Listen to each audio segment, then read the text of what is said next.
حضرت مولانا عبدالحی لکھنوی رحمہ اللہ اپنی کتاب نفع المفتی والسائل میں تحریر فرماتے ہیں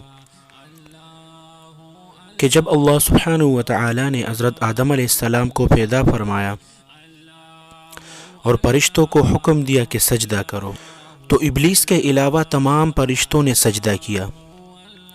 اس لیے اللہ سبحانہ و تعالی نے ابلیس کو جنت سے نکال دیا اور زمین پر پھینک دیا۔